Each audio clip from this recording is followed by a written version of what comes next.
By the word of the Lord a man of God came from Judah to Bethel, as Jeroboam was standing by the altar to make an offering. He cried out against the altar by the word of the Lord, O altar, altar. This is what the Lord says, a son named Josiah will be born to the house of David. On you he will sacrifice the priests of the high places who now make offerings here, and human bones will be burned on you. That same day the man of God gave a sign. This is the sign the Lord has declared: the altar will be split apart and the ashes on it will be poured out. When King Jeroboam heard what the man of God cried out against the altar at Bethel, he stretched out his hand from the altar and said, "Seize him." But the hand he stretched out toward the man shriveled up, so that he could not pull it back. Also, the altar was split apart and its ashes poured out according to the sign given by the man of God by the word of the Lord. Then the king said to the man of God, "Intercede with the Lord your God and pray for me that my hand may be restored." So the man of God interceded with the Lord, and the king's hand was restored and became as it was before. The king said to the man of God, "Come home with me and have something to eat, and I will give you a gift." But the man of God answered the king, "Even if you were to give me half your possessions, I would not go with you, nor would I eat bread or drink water here.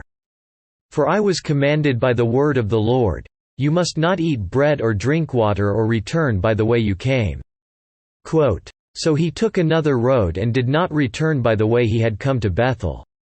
Now there was a certain old prophet living in Bethel, whose sons came and told him all that the man of God had done there that day.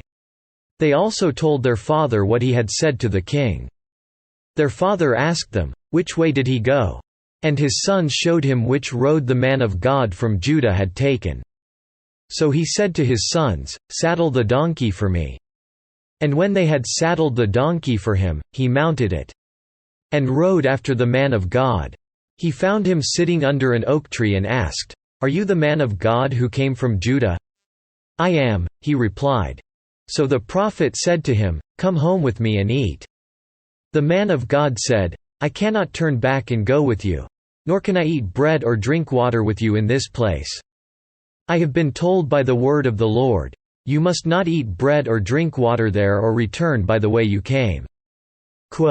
The old prophet answered, "I too am a prophet, as you are. And an angel said to me by the word of the Lord, bring him back with you to your house so that he may eat bread and drink water." But he was lying to him. So the man of God returned with him and ate and drank in his house. While they were sitting at the table, the word of the Lord came to the old prophet who had brought him back. He cried out to the man of God who had come from Judah, "This is what the Lord says, you have defied the word of the Lord and have not kept the command the Lord your God gave you. You came back and ate bread and drank water in the place where he told you not to eat or drink. Therefore your body will not be buried in the tomb of your fathers."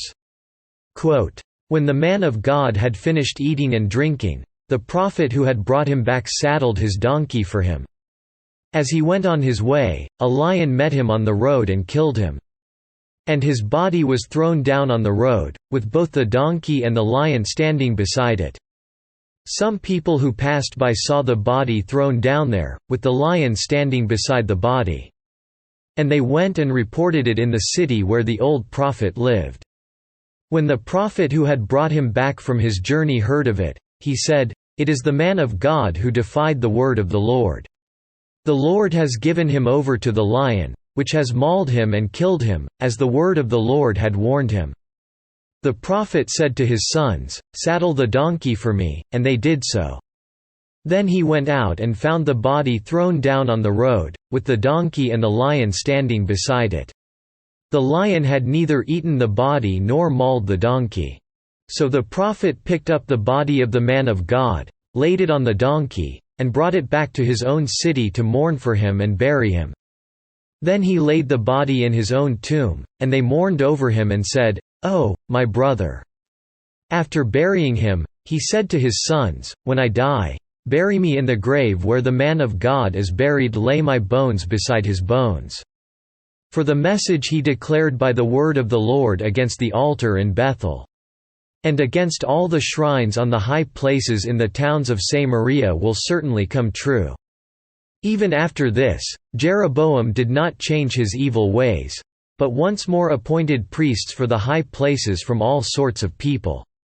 Anyone who wanted to become a priest he consecrated for the high places. This was the sin of the house of Jeroboam that led to its downfall and to its destruction from the face of the earth.